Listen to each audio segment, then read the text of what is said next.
নমস্কার বন্ধুরা, আর জি কুকিং চ্যানেলে আপনাদের সবাইকে স্বাগত। আজ নিয়ে হাজির হয়ে গেলাম সাবুর পাঁপড় রেসিপি নিয়ে। তো চলুন শুরু করা যাক। আমি এখানে এক বাটি ছোটো দানা সাবু নিয়েছি। আপনারা চাইলে বড় দানা সাবুটা দিয়েও করতে পারেন। উনুনে কড়াই বসিয়ে সাবুগুলো দিয়ে দিলাম। সাবুগুলো হালকা ভেজে নেব। খুব বেশি ভাজার দরকার নেই, হালকা ভাজলেই যথেষ্ট।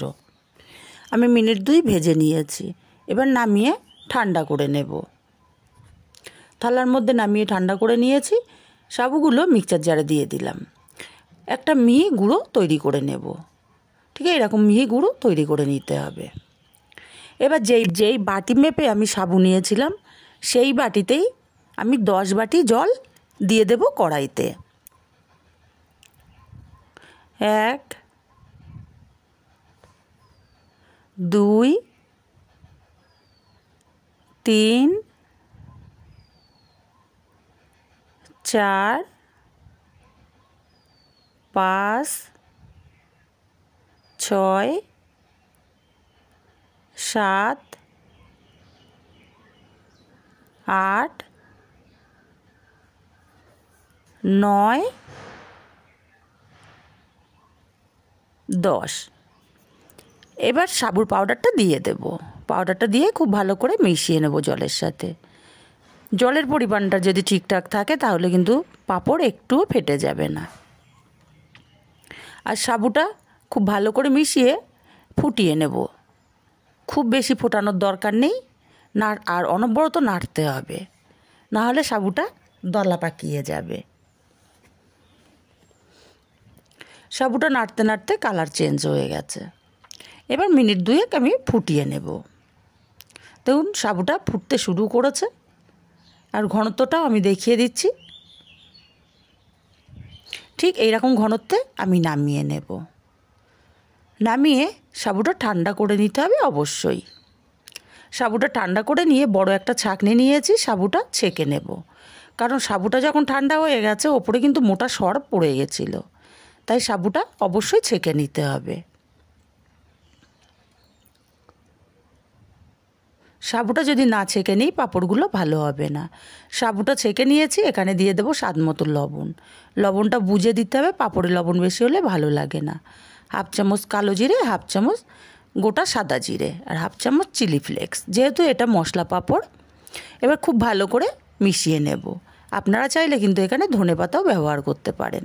খুব ভালো করে মিশিয়ে নিয়েছি। এবার দেখুন আমি ছাদের ওপরে একটা প্লাস্টিক পেতে দিয়েছি রোদের মধ্যে। আপনারা চাইলে ফ্যানের হাওয়াতেও শুকিয়ে নিতে পারেন। 1 হাতা করে দেব, হাতার পেছন দিয়ে ঘুরিয়ে দেব। আমি একটু বড় সাইজের করছি, আপনারা আপনাদের পছন্দ মতো সাইজেরও করতে পারেন। আমি কিছুটা বড় কিছুটা ছোট এইভাবেই করে নেব। আর এই পাঁপড়গুলো আমি 5 থেকে 6 ঘন্টা রোদে দিয়ে শুকিয়ে নেব। আর একইভাবে আমি সব পাঁপড়গুলো রেডি করে নেব।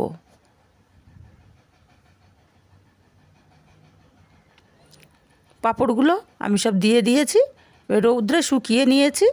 এবার পাঁপড়গুলো তুলে নেওয়ার পালা। আমি আগে থেকেই 2টো তুলে রেখেছি, সেই 2টো আমি আপনাদেরকে দেখিয়ে দিচ্ছি, আর আপনাদেরকেও তুলে আমি একটা দেখিয়ে দেব। দেখুন কত সুন্দর হয়েছে, আর কতটা পাতলা পাঁপড়গুলো, আর খেতেও কিন্তু অসাধারণ হয়। এবার একটা আমি তুলে দেখিয়ে দিচ্ছি। পলিথিনটা একটু চাপ দিলেই এক সাইড পাঁপড় উঠে যাবে। আঙুল ঢুকিয়ে পলিথিনটাকে প্রেসার দিতে হবে নিচের দিকে। পাঁপড়টার ওপরে কোনো প্রেসার দেওয়া যাবে না, তাহলে পাঁপড়গুলো ভেঙে যাবে। তাই আঙুল দিয়ে নিচের দিকে পলিথিনটাকে প্রেসার দিয়ে দিলেই একদম খুব সুন্দরভাবে পাঁপড়গুলো উঠে যাবে। দেখেই বুঝতে পারছেন আমি আঙুল দিয়ে নিচের দিকে চাপ দিয়ে পাঁপড়টাকে তুলে নিচ্ছি। দেখুন উঠে গেছে। আর একইভাবে আমি সব পাঁপড়গুলো তুলে নিয়েছি।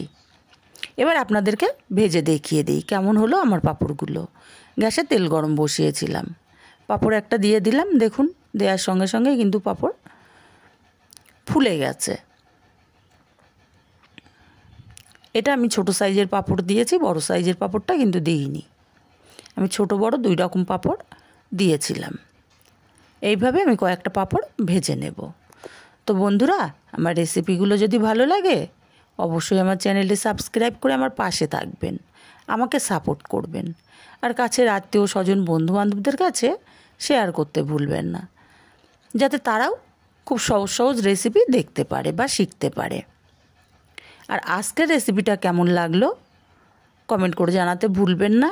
আর যদি আমার রেসিপি দেখে আপনারা বাড়িতে বানিয়ে থাকেন কেমন লাগলো সেটাও জানাতে কিন্তু ভুলবেন না।